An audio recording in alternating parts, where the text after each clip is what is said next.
वायु है। इन माध्यमों में अपन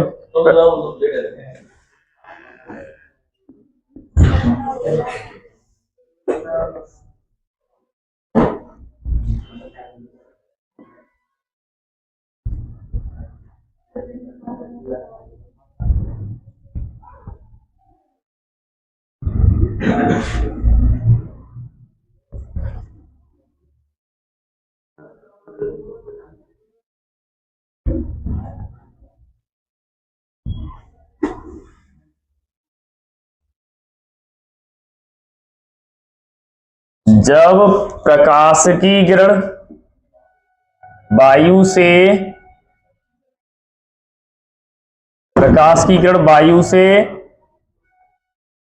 जल में प्रवेश करेगी तो वो क्या हो जाएगी, अवलंब की ओर थोड़ी सी झुक जाएगी।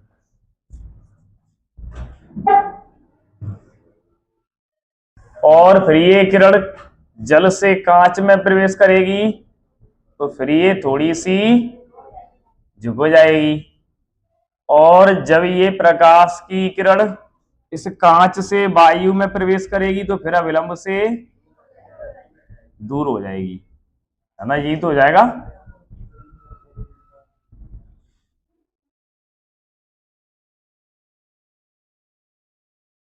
यहां पर जो अविलंब बना लेते हैं अपन, एक इसके साथ इसका कोण बनेगा आई,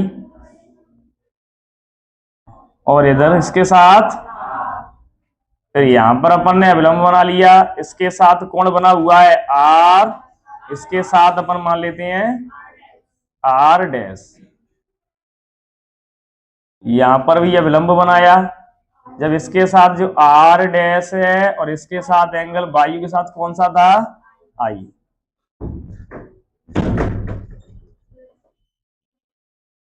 आ जाओ।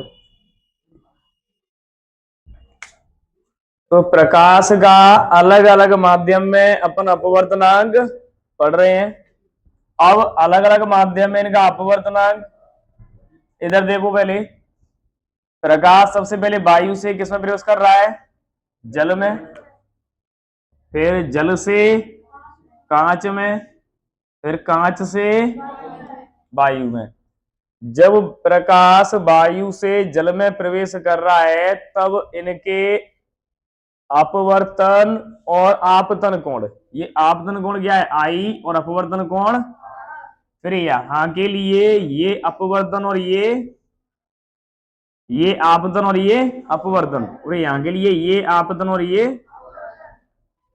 तो ये जो एंगल है, पहला आई फिर आर से आर डैश, फिर आर, ये आर डैश से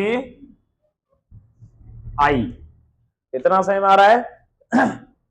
अब जब प्रकाश की किरण वायु से जल में प्रवेश करती है, किससे, जब प्रकाश की किरण वायु से जल में प्रवेश करती है तब वायु के सापेक्ष जल का अपवर्तनांक, इधर दिखाई दे रहा है, तुझे नहीं कह रहे। जब प्रकाश की किरण वायु से जल में, वायु से जल में प्रवेश करती है तब वायु के सापेक्ष जल का अपवर्तनांक स्नेल के नियम से। अब यहां पर वायु से जल में जा रहे हैं तो ये साइन आई और ये साइन आर, यानी कि ये हो जाएगा एयर से वाटर में, एयर से वाटर में, यानी कि एयर के सापेक्ष वाटर का अपवर्तनांक, यही तो है। तो क्या हो जाएगा, sine i upon sine r, इसको मान लें समीकरण। अब प्रकाश की गण कहां से जाएगी, जल से कांच में। अब लिखेंगे जब प्रकाश की किरण जल से कांच में प्रवेश करती है, तब जल के सापेक्ष कांच का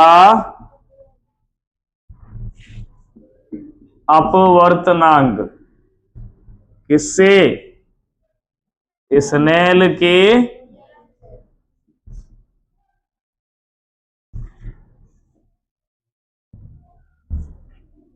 अब जल और कांच, तो अपन क्या लिखेंगे पहले, वाटर से किसके लिए, गिलास के लिए अपवर्तनांक।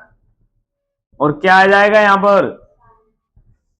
पर क्या है, साइन आर से साइन आर डैश,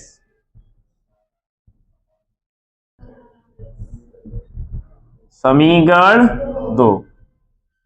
फिर इसके बाद जब प्रकाश की किरण कांच से वायु में प्रवेश करती है,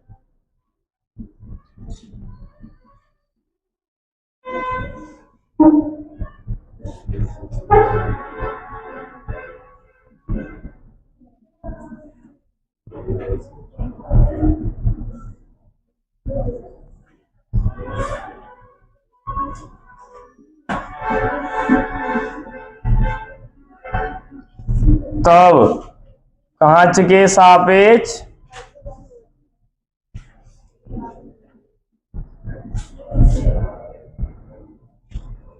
वायु का अपवर्तनांक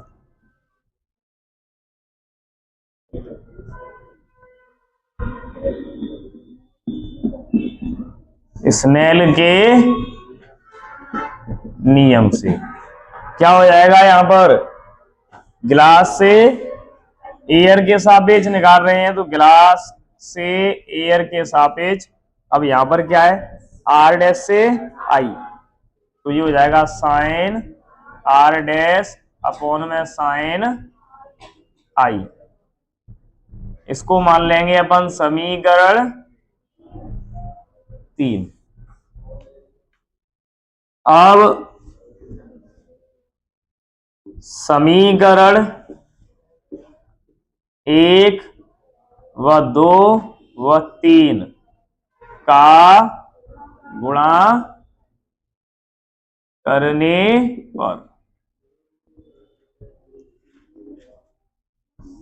अब इन तीनों का गुणा करेंगे तो ए म्यू डब्ल्यू यानी air to water into water का अपवर्तनांक, गिलास का अपवर्तनांक, और ये गिलास के सापेक्ष एयर का अपवर्तनांक, यही तो है तीनों, बराबर साइन आई बटे में sine r into sine r बटे में sine r dash into sine r dash बटे में साइन आई। ये देखो sine r dash sine r dash sine r sine r sine i हो गया। इधर बचेगा क्या, एक, तो ए म्यू डब्ल्यू, फिर वाटर के सापेक्ष गिलास का अपवर्तनांक, फिर गिलास के सापेक्ष एयर का अपवर्तनांक, बराबर 1। अब यहां से कल उत्क्रमणीयता का सिद्धांत समझाया था तुम्हें, है ना।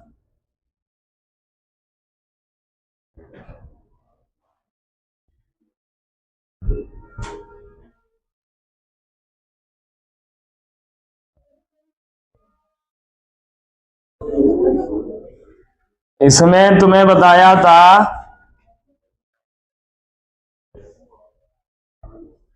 उत्क्रमणीयता के सिद्धांत में जो एक माध्यम होगा उसका अपवर्तनांक दूसरे के सापेक्ष बराबर 1/, दूसरे का माध्यम पहले के सापेक्ष।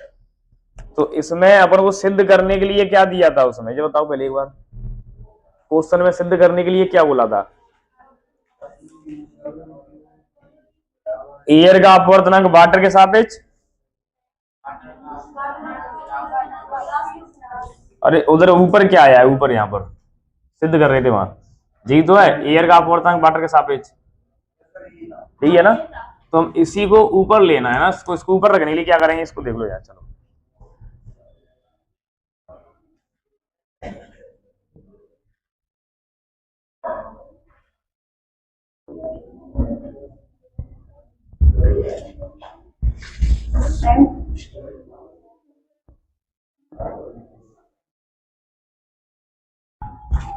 जो सिद्ध करने के लिए बोला था उसको बोलना एक बार इक्वेशन को।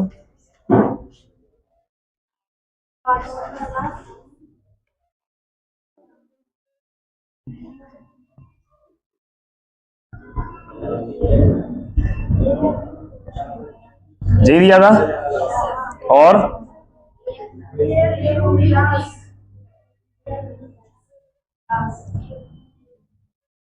ये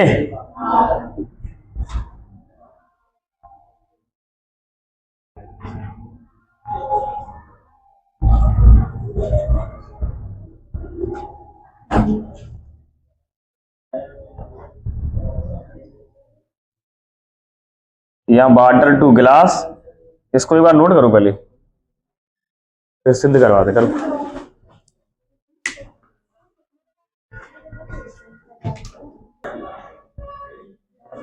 अब हमने क्या किया इसमें, समीकरण 1, समीकरण 2 और समीकरण 3 का गुणा किया, ये सब कट के इधर एक बचा।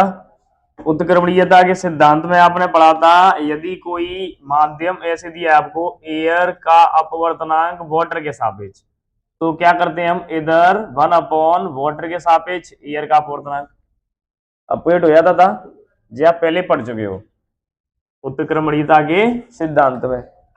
ऐसे ही इसमें अगर हमने लिखा इस गिलास के सापेक्ष एयर का अपवर्तनांक, तो क्या हो जाएगा, 1/, यहां क्या आ जाएगा, एयर के सापेक्ष गिलास का अपवर्तनांक आ जाएगा, इधर आ रहा है। अब इसकी जगह पर हम ये लिख सकते हैं, है ना, तो यहां क्या हो जाएगा, एयर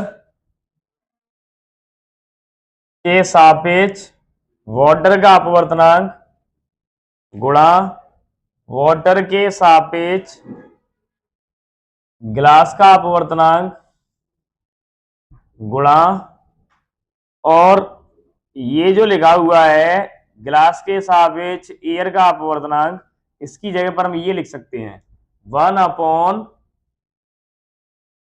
एयर के सापेक्ष गिलास का अपवर्तनांक बराबर 1। अब ये इधर है, इसको कहां पहुंचा सकते हैं अपन, ऊपर, तो ये हो जाएगा एयर के सापेक्ष वाटर का अपवर्तनांक मल्टीप्लाई वाटर के सापेक्ष गिलास का अपवर्तनांक बराबर एयर के सापेक्ष गिलास का अपवर्तनांक। अब ये यहाँ पर अपन को जो वैल्यू निकालनी हो, पेपर में जैसे दिया गया सिद्ध करना है, उसको इधर रख लो, बकाया उधर को नीचे। तो इधर लिखा हुआ है, अपन को ये सिद्ध करना था वाटर टू गिलास, तो अपन इसको रख लेते हैं, ये कहाँ जाएगा, बटे में, तो वाटर के सापेक्ष गिलास का अपवर्तनांक बराबर